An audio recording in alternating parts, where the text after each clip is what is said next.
જય જય શ્રી રામ, જય સિયારામ। રામાયણની યાત્રાનો 5મો દિવસ। નમસ્તે, જય ભગવાન। ત્વમેવ માતા ચ પિતા ત્વમેવ।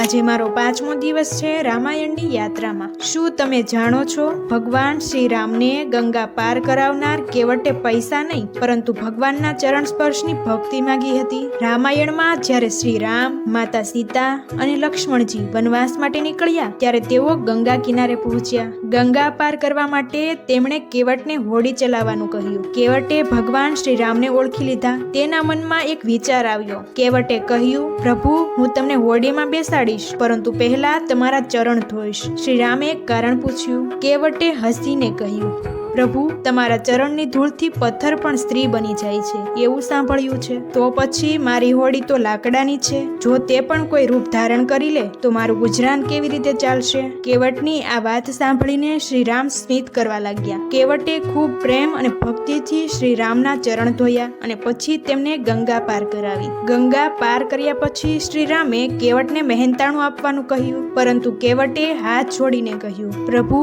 આજે મેં તમને નદી પાર કરાવી છે, જ્યારે મારો અંતિમ સમય આવશે ત્યારે તમે મને આ ભવસાગર પાર કરાવજો। શ્રી રામ કેવટની ભક્તિથી પ્રસન્ન થયા। આ પ્રસંગ આપણને શીખવે છે કે ભગવાનને ધન નહીં, સાચી શ્રદ્ધા અને નિષ્કપટ ભક્તિ પ્રિય છે। કેવટ પાસે મોટું ધન નહોતું, પરંતુ તેનું હૃદય ખૂબ જ મોટું હતું। જીવનમાં આપણે પણ કોઈની મદદ કરીએ ત્યારે બદલામાં હંમેશા કંઈક મેળવવાની અપેક્ષા ન રાખવી।